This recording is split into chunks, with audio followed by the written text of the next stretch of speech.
समस्त शास्त्रे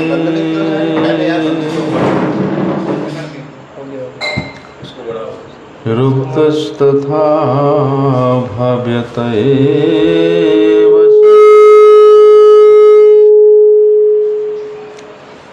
किन्तु प्रभुर्य प्रिय एव तस्य वन्दे गुरुश्री चरणारविन्दम्।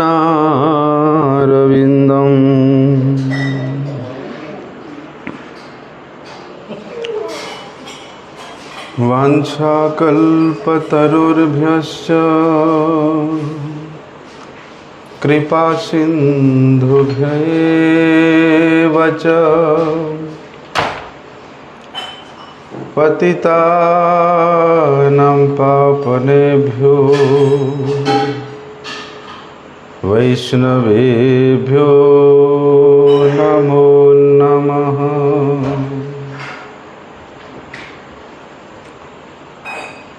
नमो महावदन्याय कृष्णप्रेमप्रदायते कृष्णाय कृष्णचैतन्य नामिने गौरत्विषे नमः। नमस्ते तुहलग्राम नमस्ते मुसलायुध नमस्ते रेवतीकांत नमस्ते भक्तवत्सल नमस्ते बलिनाम श्रेष्ठ नमस्ते धरणीधर प्रलम्बारे नमस्ते तु त्राहि मां कृष्ण पूर्वज भुजे सव्यवेणुं शिरसि शिखिपीच्छां कटितटे दुकूलं नेत्रान्ते सहचरि कटाक्षं च विदधते सदा श्रीमद्वृन्दावनवसति लीला परिचयो जगन्नाथ स्वामी नयनपथगामी भवतु मे। हे कृष्ण करुणा सिंधु दीनबंधु जगतपते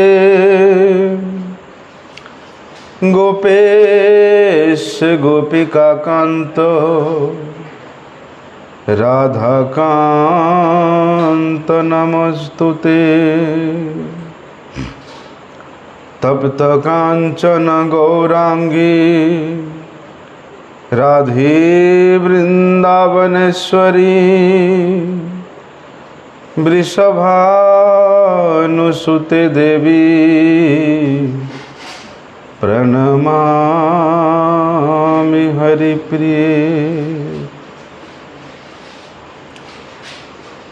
वन्दे नन्दव्रजस्त्रीणां पादरेणुमवीक्षणसः यासां हरिर्कथोद्गीतं पुनाति भुवनत्रयम्। भक्त्या विहीनमपराधलक्ष्ये क्षिप्ताश्च कामादितरङ्गमध्ये कृपामयि त्वां शरणं प्रपन्नं वृंदे नुमस्ते चरणारविंदम।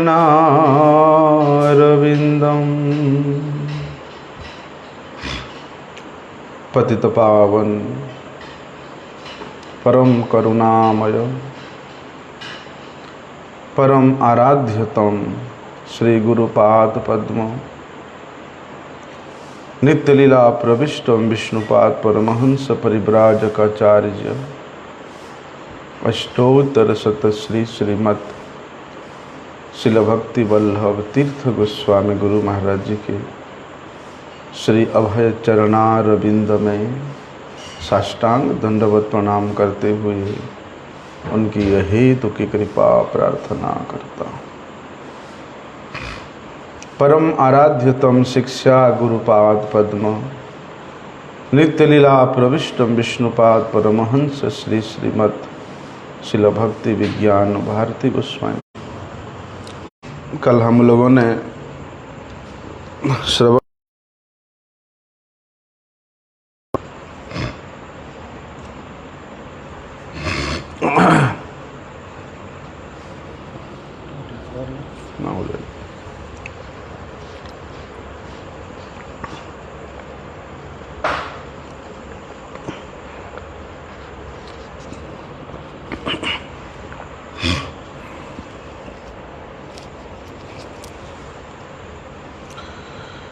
कल हम लोगों ने श्रवण किया था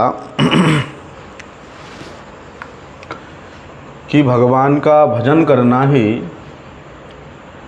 ये संसार के मनुष्यों का एकमात्र उद्देश्य है। वर्णों के विहित भगवत भजन है,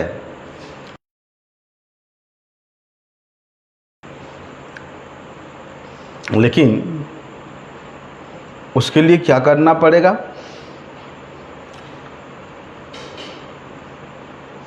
भगवान श्री चैतन्य महाप्रभु जी ने सनातन गोस्वामी जी को इसका उपदेश दिया है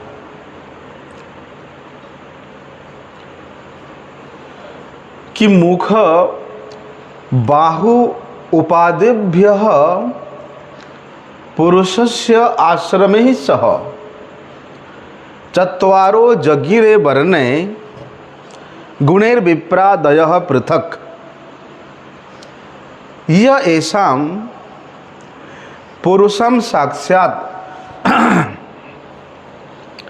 आत्मप्रभवम् ईश्वरं न भजन्ति अवजानन्ति स्थानात् भ्रष्टा पतन्ति अधः। वहाँ बताया है करते हुए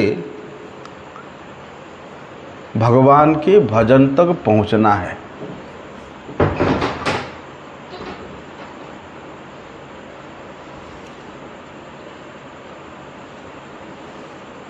ऐसे नहीं कि केवल ब्राह्मण होने से ही भगवान का आराधना करने का अधिकार है।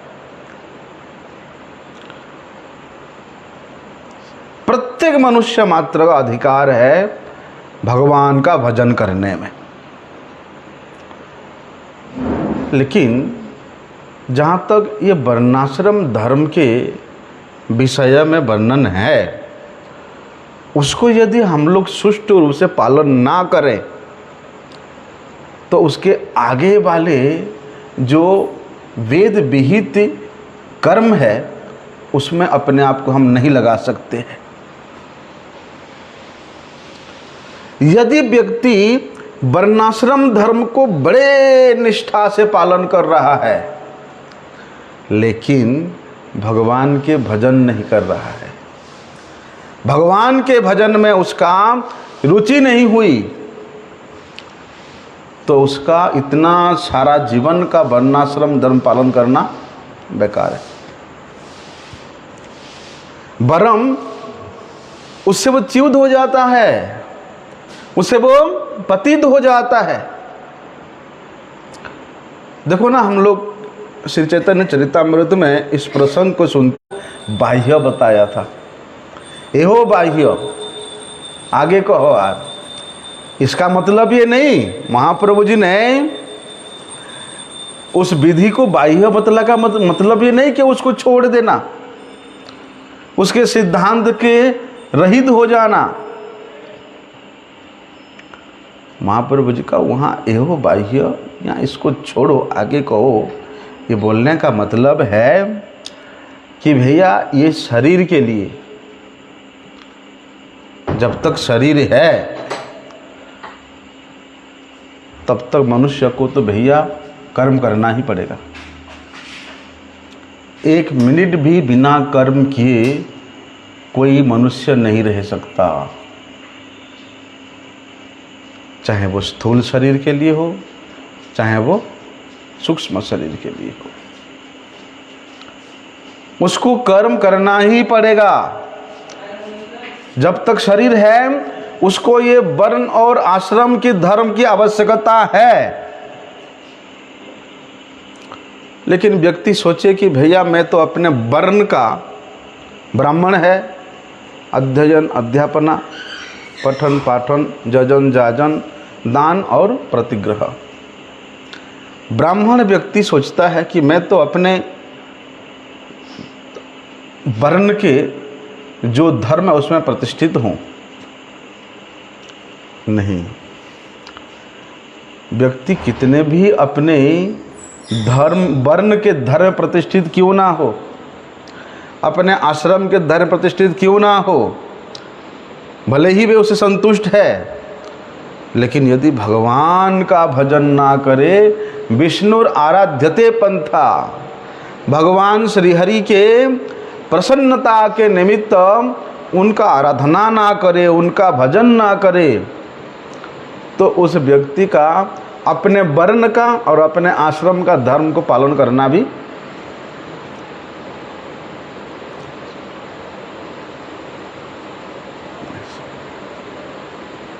इसलिए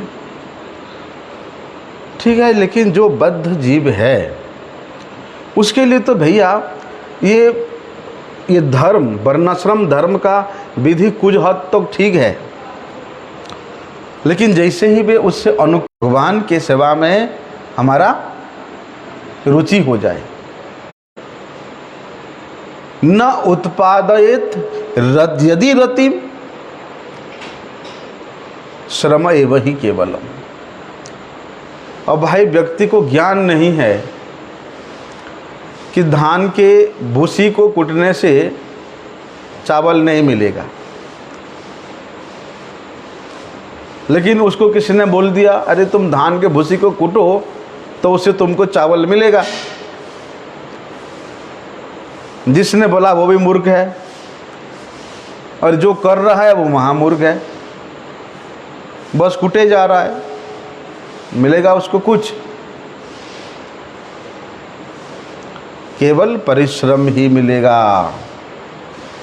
इसी प्रकार यदि हम लोग अपने वर्ण के धर्म को और आश्रम के धर्म को केवल पालन करके संतुष्ट है,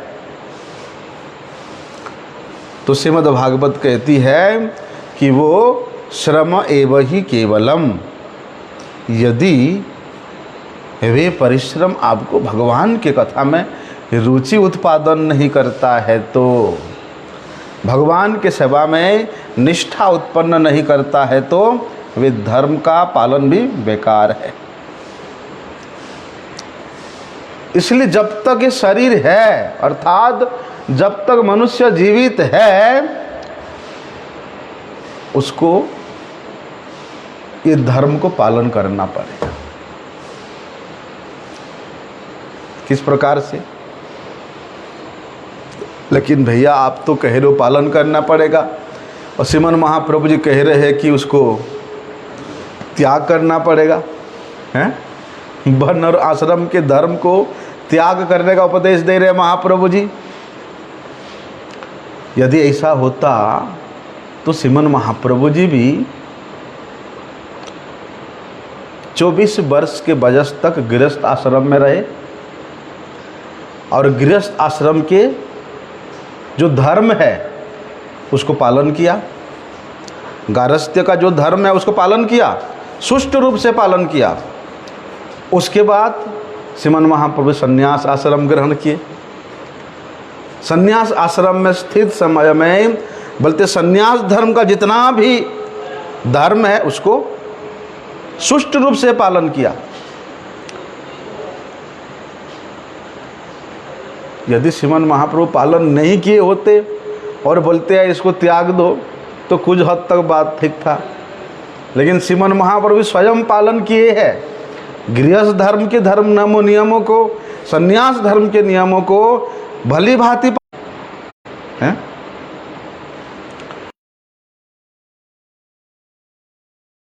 ये उस भगवत धर्म का, उस परो धर्म का ये फाउंडेशन है, भित्ति स्वरूप है ये।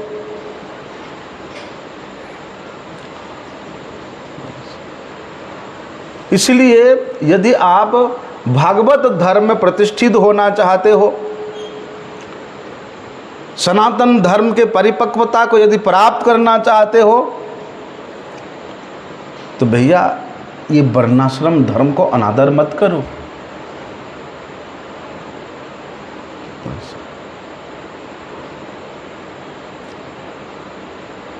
यदि वर्ण और आश्रम के धर्म के प्रति आपका अनादर हो जाएगा, गृहस्थ है, गृह त्याग करने के बाद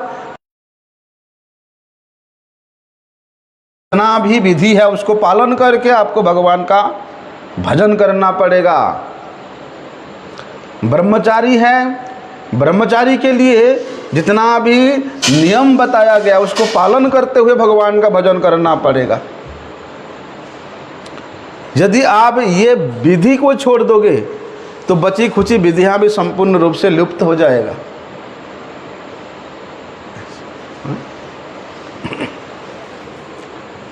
इसलिए क्या है, विष्णुर आराध्यते पंथा नान्यत् तत्व सकारणम, कि भैया जो संसारी जीव है उसके लिए विशेष रूप से ये जो वर्णाश्रम धर्म है ये उसके जीवन निर्वाह का उपयोगी व्यवस्था है। इस वर्ण आश्रम के धर्म से विहित होकर के आप जीवन निर्वाह करने जाओगे, वो फिर पशु तो हरि भक्त या भक्त जीवन का, साधक जीवन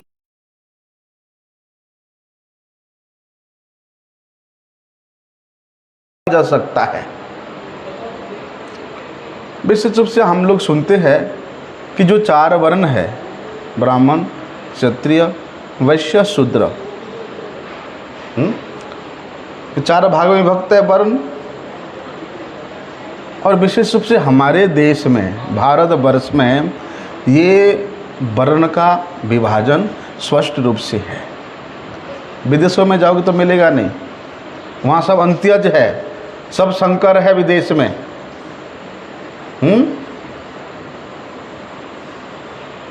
पता नहीं चलता कौन ब्राह्मण है, कौन क्षत्रिय, वैश्य, सब अंत्यज है वहाँ पर।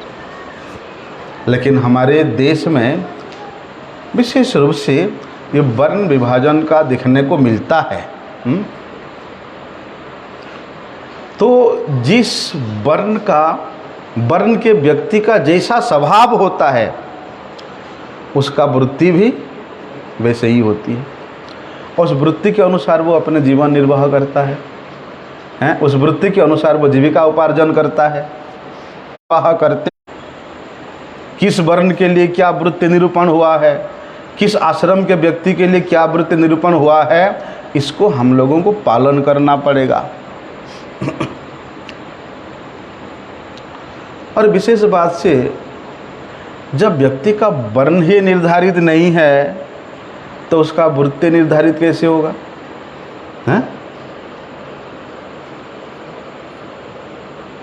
पहले वर्ण निर्धारित होगा, फिर वृत्ति निर्धारित होगा,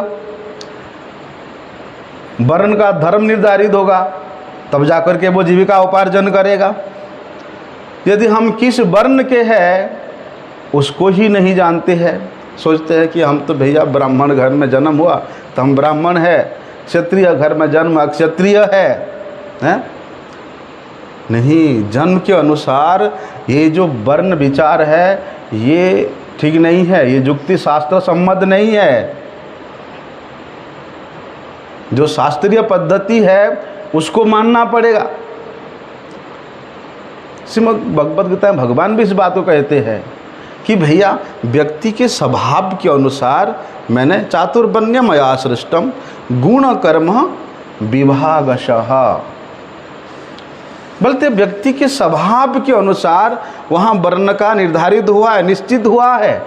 इसलिए श्रीमद् भागवत में भी इस बात को बड़े स्पष्ट रूप से वर्णन आता है कि यस्य यत् लक्षणम प्रोक्तम पुंसो वर्णाभिव्यंजकम यन्यत्रापि दृश्येत तैर्नैव न विनिर्दिशम। स्पष्ट रूप से वहाँ वर्णन है कि भैया जिस पुरुष का जो वर्ण है उस वर्ण के अनुसार उसके वृत्ति निर्धारित है, लेकिन वर्ण निर्धारण कैसा हुआ है? उसके स्वभाव के अनुसार।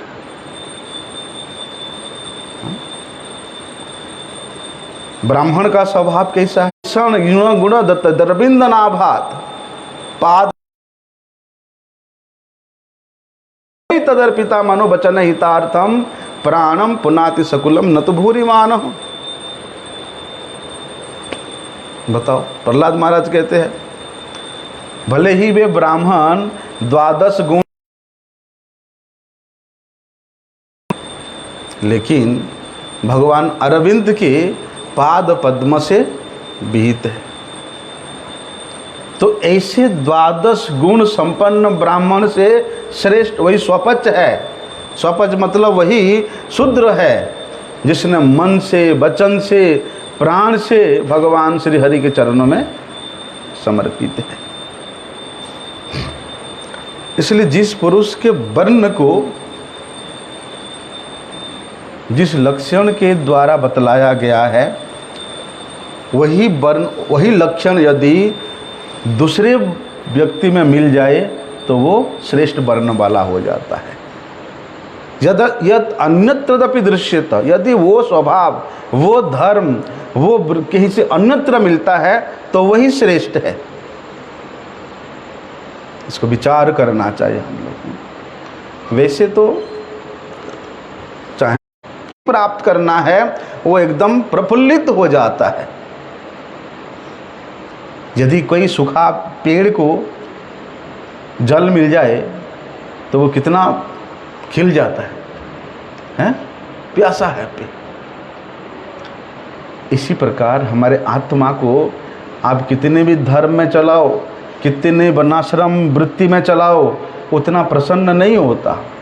यदि उनको भगवत कथा मिल जाए, भगवत नाम श्रवण करने को मिल जाए, वे चित्त वृत्ति बड़े प्रसन्न हो जाता है।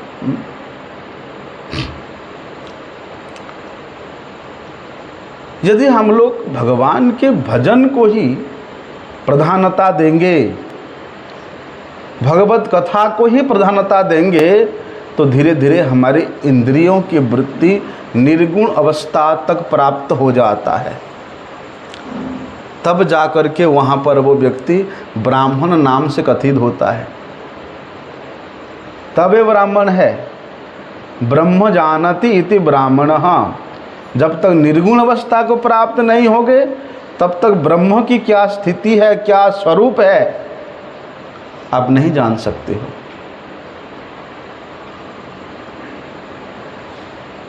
और ऋषि मुनियों ने जिस प्रकार का आचरण किया, हम लोगों को उस आचरण को ग्रहण करना चाहिए, सीखना चाहिए।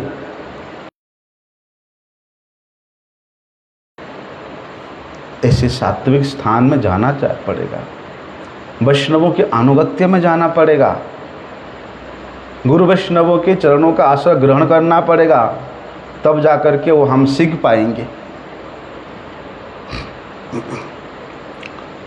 आज तक जितने भी आचार्य हुए, ऋषि महर्षि हुए, सब एक परंपरा क्रम से आए हैं। तो हम किस ऋषि के आचरण को ग्रहण करें? हम तो पढ़े हैं, सुने हैं, कि अमुक ऋषि अमुक ग्रंथ के माध्यम से अमुक आचरण का शिक्षा दिया है, लेकिन हम किस ऋषि के आचरण को, किस महाजन के आचरण को अपने जीवन में उतारें। किसी महात्मा का ऐसा कथन है कि हम लोगों को पूर्वा पर विचार करना चाहिए, अर्थात पहले के जो हुए और अभी के जो हुए, पीछे जो हुए, ये पूर्वा पर विचार कहाँ तक कहा जाता है? श्री चैतन्य महाप्रभु जी के आविर्भाव होने से पहले जो महाजनगण हुए वो पूर्व है, और पर मतलब उनके बाद जो आचार्यगण हुए वे पर है। बोलने का मतलब ये है कि पूर्व के जो महाजन गणों का आचार था, विचार था, और उनके बाद जो महाजन हुए उनके आचार विचार क्या है। हम पहले का तो देखे नहीं, लेकिन हमने अपने गुरुजी का आचरण देखा है। हमारे गुरुजी ने उनके गुरुजी का आचरण देखा, परम गुरुजी ने श्रील प्रभुपाद जी का आचरण देखा, इसलिए वे पर आचार्यों के आचरण को अपने जीवन में उतारा है। इसलिए पर जो आचार्य गण हुए उनके आचरण को अपने जीवन में उतारना ही हमारे लिए श्रेयस्कर है। लेकिन कहते हैं भैया ठीक है, श्रीमन महाप्रभु जी के अनुगत जितने भी भक्तजन हुए, उनके जितना भी आचार रहा, विचार रहा, शिक्षा रहा, उन्होंने क्या आचरण किया, वो वास्तव में जान करके, अनुभव करके उसके अनुसार संपूर्ण रूप से उस शिक्षा को हम लोगों को ग्रहण करना चाहिए। लेकिन बात ये है, कल जहाँ तक हम लोग श्रवण किए थे कि सुखदेव गोस्वामी बता रहे हैं कि जब तक हमारा वृत्ति सत्य नहीं होगा तब तक हम भगवत कथा श्रवण करने का अधिकारी नहीं होते हैं, भगवान के भजन का अधिकारी नहीं होते हैं। इसलिए वो सद्वृत्ति है क्या? श्रीमन महाप्रभु जी ने इसके विषय में वर्णन किया है कि हमारे आचार्य गणों का जो आदर्श है वो हमारे ही वृत्ति है। हमारे गोस्वामी गणों का जो आचरण है वो हमारे सद्वृत्ति है। जैसे कोई गृहस्थ भक्त है, उसके लिए क्या करना चाहिए? भाई गृहस्थ है तो उसके गृही का सब धर्म पालन करना चाहिए, हैं? गृहस्थ व्यक्ति है तो गृहस्थ धर्म को पालन करना चाहिए। लेकिन गृहस्थ धर्म का पालन कर रहा हूँ मतलब ये नहीं कि मेरे पास समय नहीं है मंदिर जाने के लिए, मेरे पास समय नहीं है हरि नाम करने के लिए, मेरे पास समय नहीं है भागवत अध्ययन करने के लिए, ये सब बहाना नहीं चलेगा। बल्कि गृहस्थ भक्त के लिए भजन के अनुकूलता के साथ गृहस्थ धर्म को निभाते हुए भगवान का भजन करना चाहिए। अभी भैया संसार धर्म का पालन कर रहा है तो बच्चे तो उत्पन्न होंगे ही, पुत्र कन्या तो उत्पन्न होंगे ही, तो उनको भी भगवान का ही दास दासी समझ करके उनका पालन पोषण करो। हाँ? अभी भैया परिवार है, बच्चे हैं, तो पैसे तो चाहिए, अर्थोपार्जन तो करना पड़ेगा। उसके लिए धर्म संगत, न्याय संगत उपाय से जितना आपकी आवश्यकता है, यथा योग्य विषय भुंज अनासक्त हैया, जितना योग्य है उसका उतना अर्थ संग्रह करना चाहिए। अभी भैया बच्चे हैं, उनको पढ़ाना लिखाना तो पड़ेगा, हैं? संसार है तो क्या पढ़ाएं? जो बहिर्मुख ग्रंथ है, जो बहिर्मुख बुक्स है, उसका अध्ययन नहीं करना चाहिए। बहिर्मुख मतलब जो हमको कृष्ण से दूर ले जाए, भगवत भजन से दूर ले जाए। वो क्या है? वो माया का वैभव है। जड़ विद्या जत मायार वैभव, वो भगवान के भजन में बाधा सृष्टि करता है। इसलिए भक्त माया उसका परिवार है। तो बच्चों को ऐसे जड़ विद्या अध्ययन मत कराओ। विद्या का उद्देश्य नहीं है पैसे कमाना, विद्या का उद्देश्य नहीं है कि प्रतिष्ठा प्राप्त करना। विद्या का उद्देश्य है कि भगवान के भजन में अधिकार प्राप्त करना, भगवान के भजन में प्रवेश करना, ये विद्या का उद्देश्य होना चाहिए। अभी भैया गृहस्थ है तो सगे संबंधी बंधु बांधव तो घर में आएंगे ही हैं, क्या उनको किनारा कर दें? नहीं, निष्कपट रूप से अतिथियों का सत्कार करना चाहिए। अभी भैया अतिथि तो दो प्रकार के भी आएंगे, एक बहिर्मुख अतिथि आएगा, एक वैष्णव अतिथि। और भाई भक्त है, गृहस्थ भक्त है तो गुरु भाई लोग तो आएंगे ही ना, हैं। और चलो जिधर से शादी किया उसके ससुराल वाले वो लोग भक्त नहीं है, हैं, अभक्त है, वो भी आएंगे। तो क्या अभक्त है उनको छोड़ दें, उनको किनारा कर दें, भगा दें घर से? बोलते नहीं, बोलते दोनों में पार्थक्य जान करके उसी हिसाब से उनका उपयुक्त सत्कार करना चाहिए। वैष्णव जन आते, भक्त जन आते तो उनके साथ बड़े प्रीतिपूर्वक व्यवहार करना चाहिए। और जहाँ तक बताया गृहस्थ व्यक्ति के लिए भैया हमेशा सरल होना चाहिए, सरल व्यवहार होना चाहिए, सरल रहने का अभ्यास करना चाहिए। किसी के साथ किसी भी प्रकार का कपट व्यवहार मत करो। कपटता से रहित होकर के यदि आप गृहस्थ में रहते हुए भी भगवान का भजन करोगे तो आप उस भक्ति के पथ पर बहुत जल्दी अग्रसर हो जाओगे। गृहस्थ व्यक्तियों के लिए विशेष कर्तव्य ये है कि गुरुजनों का निष्कपटता से सेवा करना, गुरुजन वैष्णवजन उनका सेवा करना विशेष कर्तव्य है, प्रधान कर्तव्य है। कोई गृहस्थ व्यक्ति यदि भक्तों का सेवा करता है तो भगवान सबसे अधिक प्रसन्न होते हैं, चाहे वो भजन करे ना करे, लेकिन भक्तों का सेवा कर रहा है, गुरुजनों का सेवा कर रहा है, भगवान उसी से प्रसन्न होते हैं। लेकिन उसके साथ साथ उन भक्तों से, उन गुरुजनों से वैराग्य धर्म की शिक्षा भी लेनी चाहिए। ऐसे नहीं कि सारा जीवन आप उन गृहस्थ में ही पड़े रहो, जो है आप बना व्यवहार करो, प्रीति करोगे तो बच जाओगे, हैं।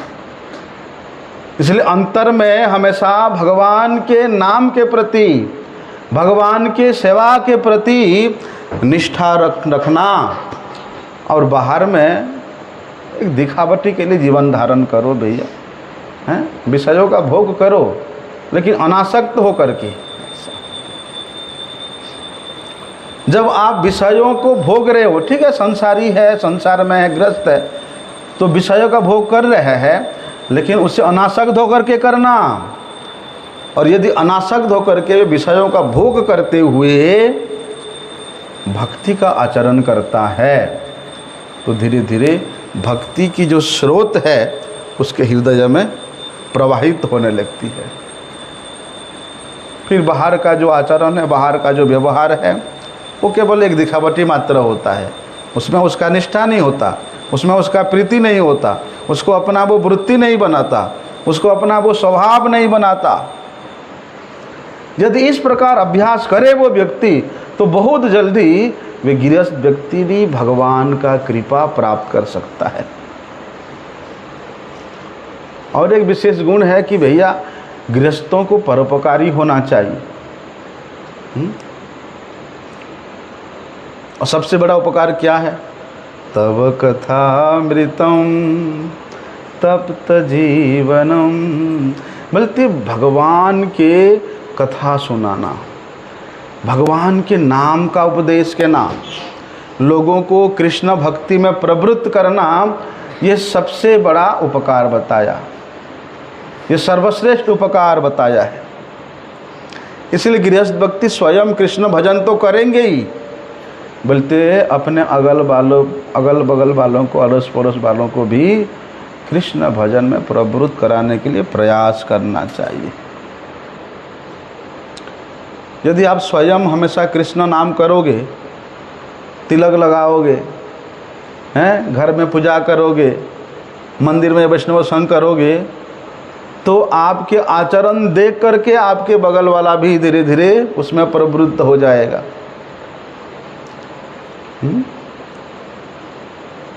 चलो, ऐसी भक्ति वेदांत स्वामी प्रभुपाद जी कहते थे कि को एड्रेस अपने आप उसको मालूम पड़ जाएगा। इसलिए निरंतर स्वयं कृष्ण नाम का कीर्तन करना चाहिए और दूसरे को भी उसमें प्रवृत्त करना चाहिए। जितना कुसंग से बचोगे उतना ही सत्संग में निष्ठा होगा। शुद्ध भक्तों के संग में भगवान का नाम, रूप, गुण, लीला, ये सब हम लोगों को श्रवण करना पड़ेगा, कीर्तन करना पड़ेगा।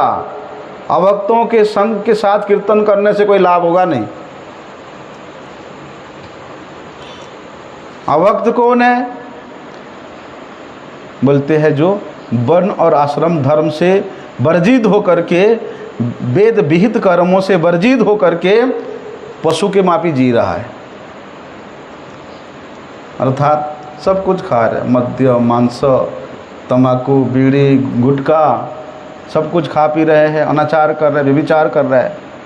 ऐसे लोगों के साथ बैठ के आप कीर्तन करोगे तो उसमें आपका भक्ति का हानि हो जाएगा, आप आगे नहीं बढ़ पाओगे, क्योंकि संग से ही रंग चढ़ेगा।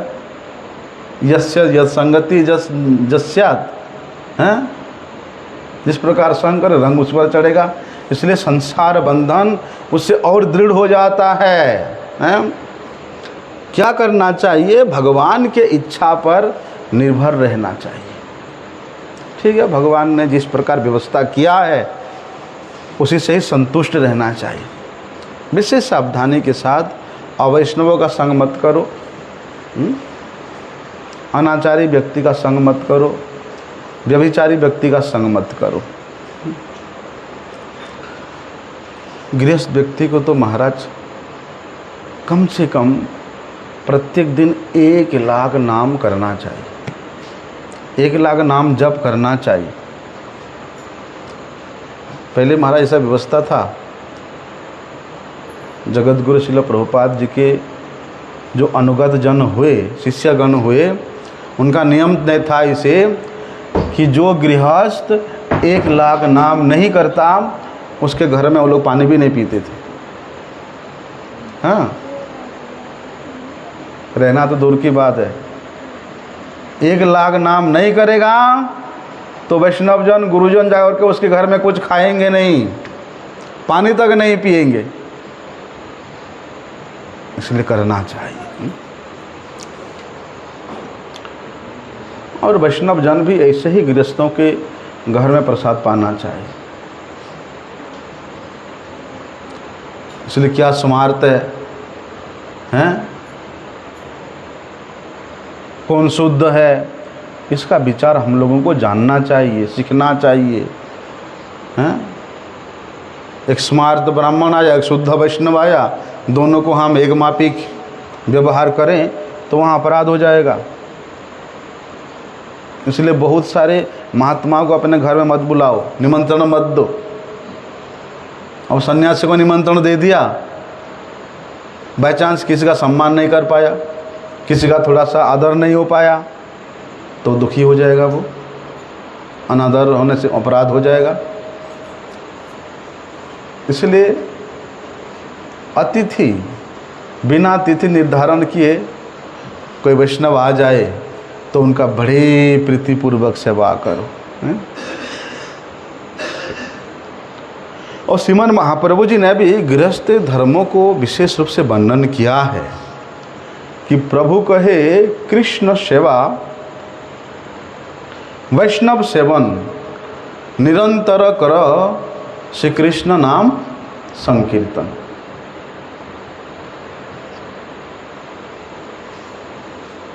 क्या बताया? गृहस्थ वैष्णवों के लिए विशेष रूप से कृष्ण सेवा और वैष्णव सेवा और निरंतर श्री कृष्ण नाम संकीर्तन ये करना चाहिए। इसको हम लोग कल थोड़ा विस्तार से श्रवण करेंगे।